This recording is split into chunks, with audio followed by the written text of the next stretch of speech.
वाक़या ये है कि अरब के किसी इलाके में एक लड़के को एक लड़की से इश्क हो गया, प्यार हो गया। जब शादी की बात आई तो वही ख़ानदानी रुकावटें और मुआशरती बंदिशें और ज़ात बिरादरी के झगड़े जो मौजूदा ज़माने में भी काफ़ी रसूख इख्तियार किए हुए हैं, उन्होंने वो आड़े आ गए। आखिरकार इश्क की और मोहब्बत की चिंगारी बढ़ती गई और लड़का और लड़की दोनों आपस में मिलकर दोनों जो है छिप कर मिलते रहे। आखिर बात ये तय हुई कि हम लोग भाग जाते हैं, फरार हो जाते हैं और कहीं छिप कर जाकर शादी कर लेंगे और फिर एक ऐश की ज़िंदगी गुजारेंगे।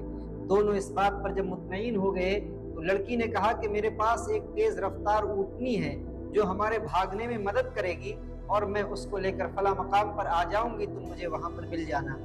लड़का वक्ते मुकर्ररा पर वहां पहुंच गया और लड़की भी ऊँटनी के साथ आ गई। दोनों वहां से फरार हुए और भाग गए। रास्ते में एक दरिया पड़ा तो लड़की ने कहा कि तुम ऊँटनी से नीचे उतर जाओ और डंडे से इस ऊँटनी को मारना, और जब हम दरिया को क्रॉस कर लेंगे, पार कर लेंगे, उसके बाद तुम ऊँटनी पर बैठ जाना और फिर हम लोग किसी महफूज और मामून मकाम पर पहुंच जाएंगे। लड़के ने पूछा ऐसा क्यों? आखिर हम लोग ऊँटनी पर बैठकर भी तो दरिया को पार कर सकते हैं। तो लड़की ने कहा कि मैं इस ऊँटनी के बाप को जानती हूँ और ये नस्ल हमारे यहाँ नस्ल दर नस्ल चली आ रही है। इसके बाप को मैं बहुत अच्छे से पहचानती हूँ कि जब वो पानी देखता है तो बीचों बीच दरिया में बैठ जाता है। बहुत ज्यादा मारने के बाद वो उठता है। उसके अंदर उसके बाप की आदतें मुंतकिल हैं, उसका बाप भी ऐसे करता था और ये ऊँटनी के अंदर भी अपने बाप की आदत मुंतकिल है, ये भी पानी में बैठ जाती है। तुम पीछे से मारते रहोगे तो ये बैठेगी नहीं और हम लोग दरिया पार कर लेंगे। नौजवान ने एक सांस ली और सोचने लगा, गहराई में चला गया। लड़की ने पूछा तुम क्या सोच रहे हो? लड़के ने कहा कि हम अपने इरादे को मनसूख करते हैं, तुम अपने घर चले जाओ।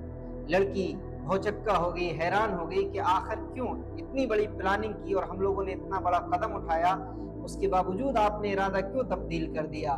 तो उसने कहा क्या तुमने अपने जुमलों से और अपनी बातों से इबरत हासिल नहीं की और गौर नहीं किया? तुमने कहा कि इस ऊँटनी के अंदर इसके बाप की आदतें मुंतकिल हैं, अगर मैं तुम्हारे साथ भाग जाऊंगा और जो हमारी औलाद होगी तो हो सकता है मेरी लड़की भी किसी के साथ भाग जाए, इसलिए कि मेरी खसलत, मेरी आदत मेरी लड़की के अंदर मुंतकिल होगी और वो भी भाग जाएगी और मेरी और पूरे ख़ानदान की शान और शौकत को और इज़्ज़त को वो नीलाम कर देगी। इसलिए मैं ऐसा कदम नहीं उठा सकता।